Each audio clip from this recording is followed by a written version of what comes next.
is 91.9 FM, WLJS Jacksonville, your cure for common radio.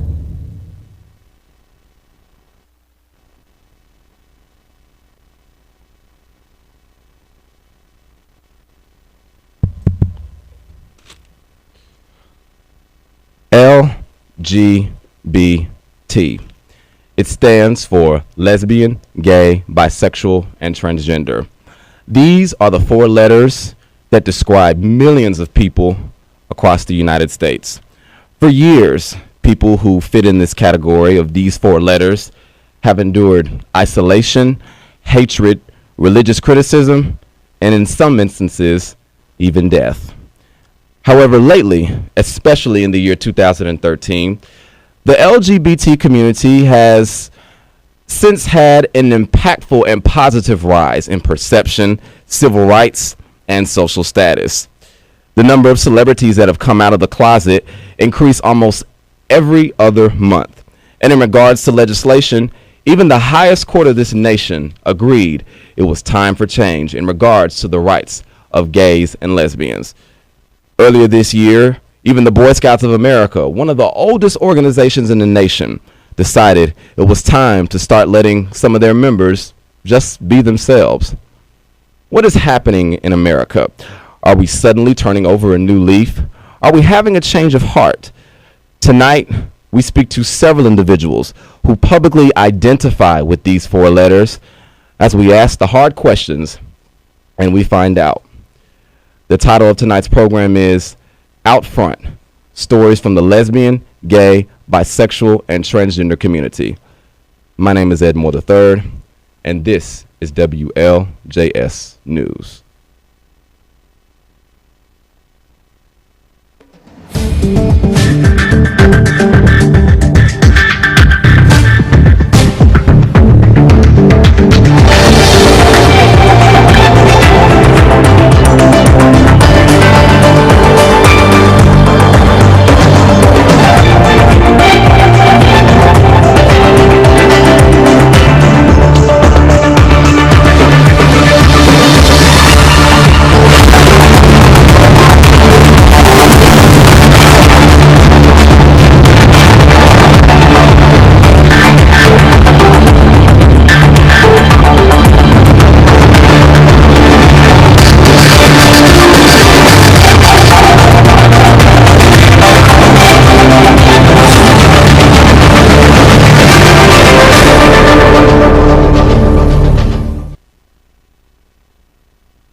Good evening, everyone. My name is Ed Moore III. Thank you for joining us here on 91.9 FM WLJS Jacksonville here on this Saturday, September the 28th, 2013. It is 5 minutes past the hour here on 91.9 FM WLJS.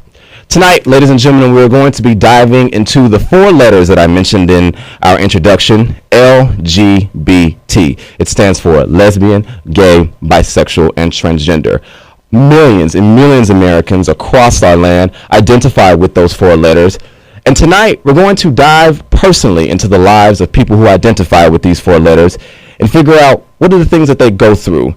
How do they deal with identifying with these four letters? And can there be anything done to change this identity that they have known for so long? We have individuals from across the land here, right here in WLJS 91.9 FM studios here in Jacksonville. Our first guest of the evening, and really all of our guests of the evening, let me go ahead and introduce them now. Her name is Justine Billups. She is 22 years old, and she identifies herself as a lesbian. We also have Courtney Johnson, who is 20 years old and identifies herself as bisexual.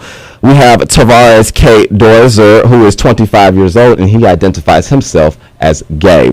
We have Russell Henson, who is 19 years old, and he identifies himself as bisexual. We have Sam Bullard, who is 18 years old, and she identifies herself as bisexual. We have 27-year-old Jayr Morris, who identifies himself as gay. We have 37-year-old Roxanne Demornay, who identifies herself as a transgender female. And we have 25-year-old Fiering, who identifies himself as gay. We thank you all so much for taking the time out of your day to be a part of this very important conversation that a lot of people want to have but are afraid or too nervous to have. And I thank you all so much for taking the time to come do this. I think the first question that is appropriate for a topic like this is, how did you all know for a fact that you were gay? How did you know that you identified, that you were attracted to someone of the same gender?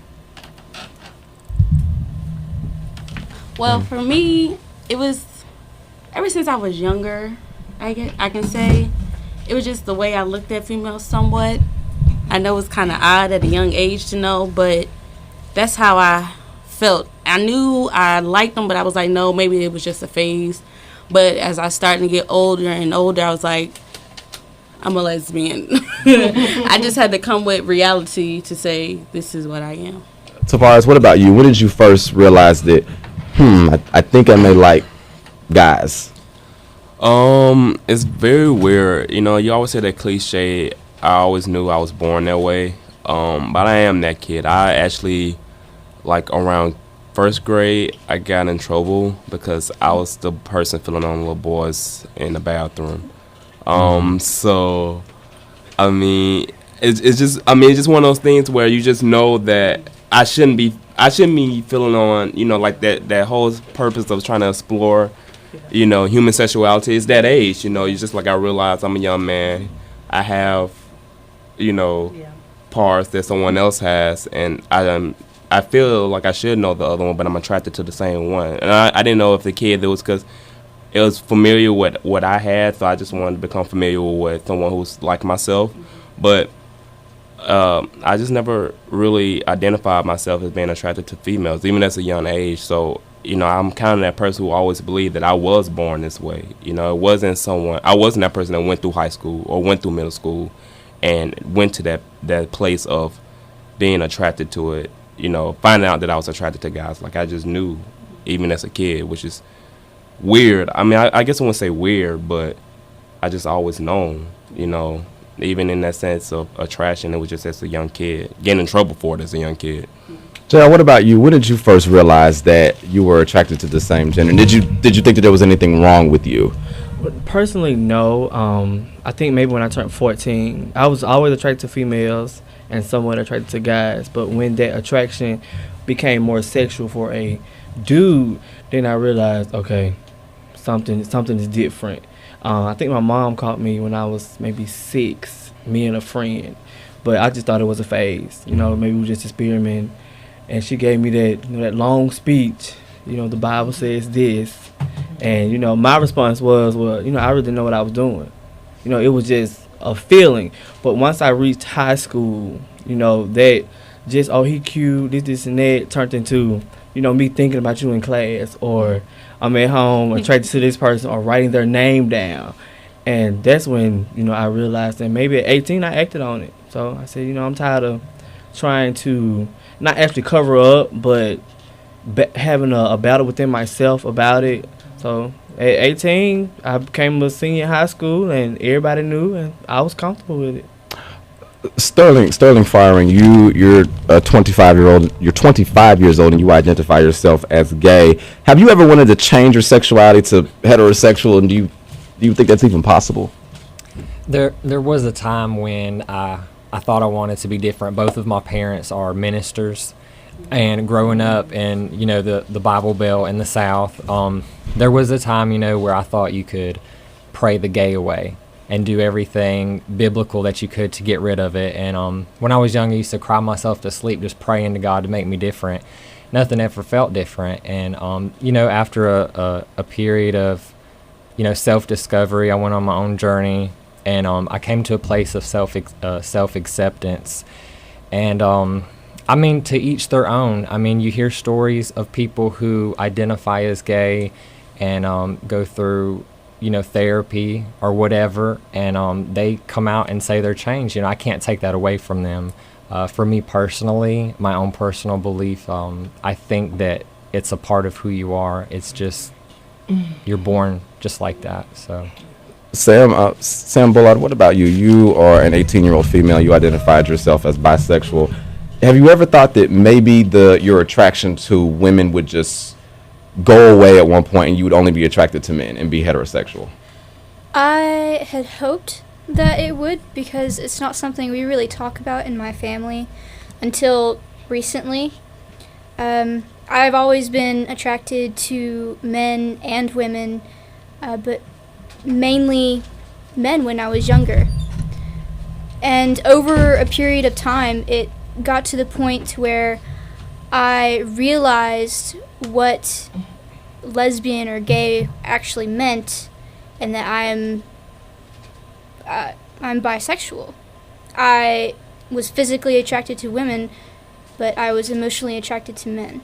And what's the difference? It's kind of like I like the attitude and the mentality of a man, but I like the physique of a woman.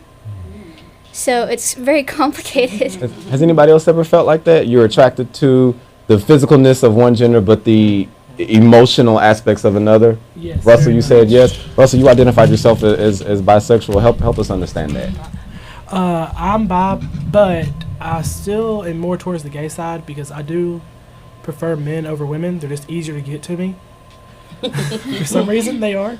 But I love the emotional attachment a woman can give you, and I guess that's why I'm still associating with the bisexual part of me. Because for some, I feel like a woman could give emotional stuff that a man can't. For some reason. And what is it? What is like, that emotional I stuff? don't know. It's hard to explain. It's like something that, like, I like guys who are manly, don't really show emotions, and then I like women who are very feminine, very emotional. It's weird. Different spectrums. Anybody else feel the way that these two feel? Courtney, you feel that way? Yeah. I guess it's because one of the things that you hear is all women are crazy. They really are. And as much as I absolutely adore women and the way that they look, they're so beautiful, I believe that there are some times where it's a bit difficult to deal with some of the emotional stresses that come with being a woman.